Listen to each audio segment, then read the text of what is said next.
ಅರಣ್ಯ ಹಕ್ಕು ಕಾಯ್ದೆ ಅಡಿಯಲ್ಲಿ ಪಾರಂಪರಿಕ ಅರಣ್ಯವಾಸಿಗಳ ಸಾಗುವಳಿ ಹಕ್ಕಿಗೆ ಸಂಬಂಧಿಸಿದಂತೆ ಕಾನೂನಿನ 13ನೇ ನಿಯಮದ ಅಡಿಯಲ್ಲಿ ನಿರ್ದಿಷ್ಟಪಡಿಸಿದ ಒಂದಕ್ಕಿಂತ ಹೆಚ್ಚು ಸಾಂದರ್ಭಿಕ ಸಾಕ್ಷ್ಯ ಪರಿಗಣಿಸುವಂತೆ ನಿರ್ದೇಶನ ನೀಡುವಂತೆ ಹಿರಿಯ ಸಾಮಾಜಿಕ ಚಿಂತಕ ಕಾಗೋಡು ತಿಮ್ಮಪ್ಪನವರು ಮುಖ್ಯಮಂತ್ರಿ ಸಿದ್ದರಾಮಯ್ಯ ಅವರಿಗೆ ಪತ್ರ ಬರೆದಿದ್ದಾರೆ.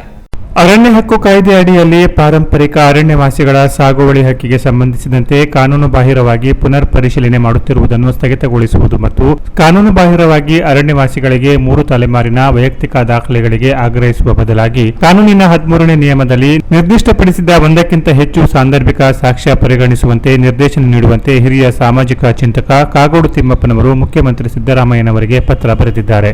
ರಾಜ್ಯ ಅರಣ್ಯ ಭೂಮಿ ಹಕ್ಕು ಹೋರಾಟಗಾರರ ವೇದಿಕೆಯ ಅಧ್ಯಕ್ಷ ರವೀಂದ್ರ ನಾಯ್ಕ ಅವರು ಕಾನೂನು ಬಾಹಿರ ಮತ್ತು ಕಾನೂನಿಗೆ ವ್ಯತಿರಿಕ್ತವಾಗಿ ಅರಣ್ಯ ಹಕ್ಕು ಕಾಯ್ದೆ ಅಡಿಯಲ್ಲಿ ಅರಣ್ಯವಾಸಿಗಳ ಅರ್ಜಿಗಳನ್ನು ಪುನರ್ ಪರಿಶೀಲನೆ ಆಗುತ್ತಿದೆ ಎಂಬ ಕುರಿತು ನೀಡಿದ ಮನವಿಗೆ ಸ್ಪಂದಿಸಿ ಕಾಗೋಡು ತಿಮ್ಮಪ್ಪನವರು ಮುಖ್ಯಮಂತ್ರಿಯವರಿಗೆ ಪತ್ರ ಬರೆದಿರುವರು.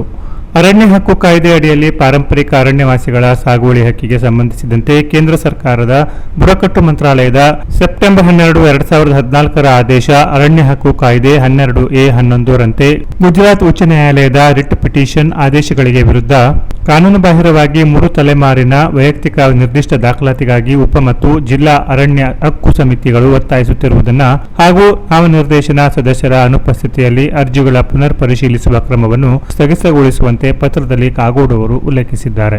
ಕಾನೂನಿಗೆ ವ್ಯತಿರಿಕ್ತವಾಗಿ ಅರ್ಜಿ ಪುನರ್ ಪರಿಶೀಲಿಸುತ್ತಿರುವ ದಾಖಲೆ ಮತ್ತು ಕಾನೂನು ಅಂಶಗಳನ್ನು ಮನವಿ ಜೊತೆಯಲ್ಲಿ ಅಧ್ಯಕ್ಷ ರವೀಂದ್ರ ನಾಯ್ಕ ಅವರು ಕಾಗೋಡು ಅವರಿಗೆ ನೀಡಿದರು.